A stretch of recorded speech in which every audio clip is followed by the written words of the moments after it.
I hope you're well and already focused on Jesus.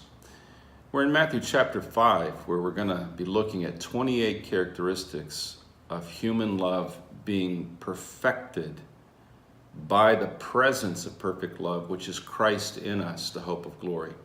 And right now we're in the Beatitudes. There are 9 of them. We're dividing them into 3 groups of 3. We're looking at them as a process of perfect love, Christ in us, perfecting our love. And we are moved in our inner life through this process of transformation, which begins with poverty of spirit, moves to mourning, to meekness, to hunger and thirst for righteousness, to mercy, and purity of heart. And today we want to talk about peacemaking. One of the ways in which we know that our love is being perfected is that we're not afraid to go into the middle of a conflict to try to bring peace to the warring factions, or the couple that's fighting and getting ready to be divorced, or a family issue, or a neighborhood issue, or an economic issue. And we find ourselves thrust into a situation where we have very little to gain, perhaps nothing to gain, and a great deal of pain that will probably be thrust on us because we're in a place where there is a war going on. One of the characteristics of a person whose love is being perfected by Jesus is that we have a kind of fearlessness that comes from knowing that our lives are safe in Jesus. Jesus said, "He who believes in me will never die."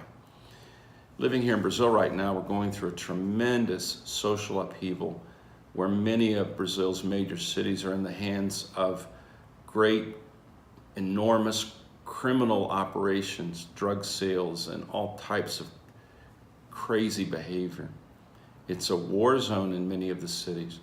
And I think of all of the Christians, many of them very poor, who live in these cities here, and they are there in the midst. They have no way to move away, but what they can do is they can be a part of a peace process. They can be people who live this, blessed are the peacemakers.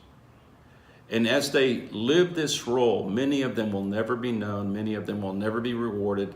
And when you take the role of a peacemaker, you can take incoming fire from both sides in the battle. When you are wearing the mantle of a peacemaker, you're like Jesus. You're in the middle of a war that you didn't start, but you're in the middle of a war that perhaps your presence can bring peace and save other lives, but it could even cost you your own life. Blessed are the peacemakers. There's a lot of people who spend their lives being peacemakers. And I've noticed this about peacemakers. Many times when the conflict is over, the people who now have peace, they forget the peacemakers.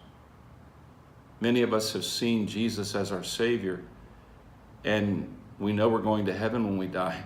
And then we move along our merry way and we forget the price that was paid for our peace.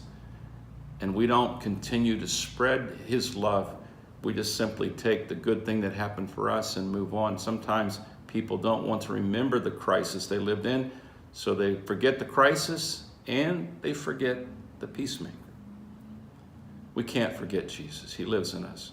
We should never forget who He is and what He wants to do with us. And one of the things that Jesus wants to do with you and wants to do with me is make me the presence of His peace where I'm at.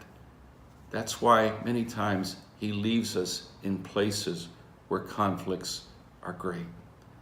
I know of missionaries, I've known some personally, who have given their lives in certain places in this world only because they wanted to see peace there. And what it gained for them was an early entrance into heaven, or maybe a perfectly timed entrance into heaven, and maybe they'll never be remembered. Maybe there'll never be a plaque or a monument, but they will not be forgiven, and great will be their reward in heaven. I pray that you would be an agent of peace today If your love is being perfected by Jesus, who is perfect love, and you are in this flow of the Beatitudes, you will be a peacemaker.